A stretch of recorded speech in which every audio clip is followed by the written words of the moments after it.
تو اللہ کے نبی علیہ الصلوۃ والسلام کی اس حدیث کو ذہن کے اندر رکھیں۔ عبداللہ ابن عمر رضی اللہ تعالیٰ عنہ راوی ہیں، اور اللہ کے نبی علیہ الصلوۃ والسلام کا یہ فرمان جس کو سنن ابن ماجہ نے روایت کیا ہے، حضرت عبداللہ ابن عمر رضی اللہ تعالیٰ عنہ فرماتے ہیں اقبل علینا رسول اللہ صلی اللہ علیہ وآلہ وسلم فقال یا معشر المہاجرین، اللہ کے نبی علیہ الصلوۃ والسلام ہماری طرف متوجہ ہوئے اور کہا اے مہاجرین کی جماعت، خمس اذا ابتلیتم بہن واعوذ باللہ ان تدرکوہن، فرمایا جب تم 5 چیزوں کے اندر مبتلا ہو جاؤ گے، رب کی طرف سے 5 سزائیں تمہیں دی جائیں گی، اور حضور فرماتے ہیں میں رب سے اس چیز کی پناہ طلب کرتا ہوں کہ تم ان چیزوں کے اندر مبتلا ہو جاؤ۔ فرمایا کون کون سی ہیں؟ لم تظہر الفاحشۃ فی قوم قط حتی یعلنوا بها الا فشا فیہم الطاعون والاوجاع التي لم تکن مضت فی اسلافہم الذین مضوا۔ فرمایا سب سے پہلا سبب کیا ہے، پہلی چیز کیا ہے؟ فرمایا جب کسی قوم کے اندر اعلانیہ نافرمانی، فحش اور اسی طرح بے حیائی کا ارتکاب شروع ہو جاتا ہے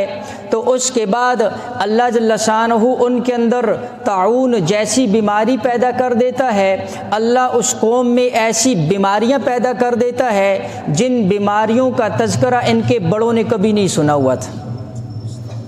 اور فرمایا وَلَمْ يَنْقُصُ الْمِكْيَالَ وَالْمِيزَانَ، دوسری چیز جس سے میں رب کی پناہ طلب کرتا ہوں وہ یہ ہے جب تمہارے اندر ناپ تول کی کمی ہو جائے گی، فرمایا إِلَّا أُخِذُ بِالسِّنِينَ، سب سے پہلا کیا ہوگا؟ ناپ تول کی کمی کی وجہ سے رب تمہارے اوپر قحط کو مسلط کر دے گا، وشدت المعونت، اور اسی طرح فرمایا معاشی تنگی کا شکار ہو جاؤ گے، وجور السلطان علیہم، اور حکمرانوں کی زیادتیوں کا شکار ہو جاؤ گے۔ یہ دوسری چیز جو اللہ کے نبی علیہ الصلوۃ والسلام نے بیان فرمائی، اور فرمایا تیسری چیز وَلَمْ يَمْنَعُوا زَكَاةَ أَمْوَالِهِمْ إِلَّا مُنِعُوا الْقَطَرَ مِنَ السَّمَاءِ وَلَوْلَا الْبَهَائِمُ لَمْ يُمْطَرُوا، فرمایا تیسری چیز اگر تم زکوٰۃ کو ترک کر دو گے اللہ آسمان سے بارش کا ایک قطرہ بھی تمہارے اوپر نہیں برسائے گا۔ اور فرمایا وَلَوْلَا الْبَهَائِمُ، اگر یہ جانور نہ ہوتے رب کی طرف سے تم کبھی بھی بارش کا قطرہ نہ چکھ سکتے۔ اس کا مطلب یہ ہوا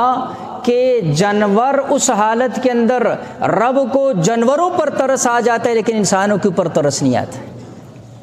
اس لیے فرمایا اللہ کے نبی علیہ الصلوۃ والسلام نے اگر جانور نہ ہوتے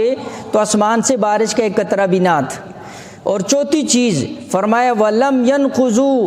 عَهْدَ اللَّهِ وَعَهْدَ رَسُولِهِ إِلَّا سَلَّطَ اللَّهُ عَلَيْهِمْ عَدُوًّا مِّنْ غَيْرِهِمْ، جب تم اللہ اور اللہ کے رسول کے عہد اور پیمان کو توڑ دو گے،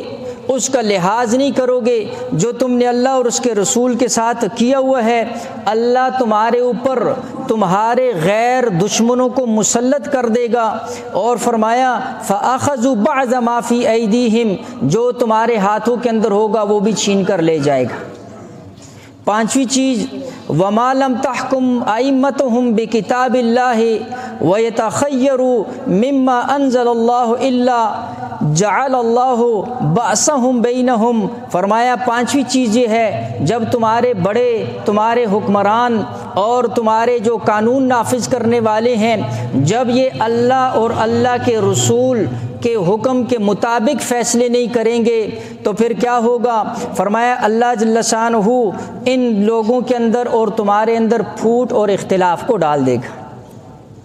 میں نے عرض کیا یہ اسباب اصلیہ میں سے ہیں، اس لیے ہم ظاہری اسباب کو تو دیکھتے ہیں لیکن وہ حقیقی اسباب نہیں دیکھتے جن کی وجہ سے رب کی طرف سے پریشانیاں آتی۔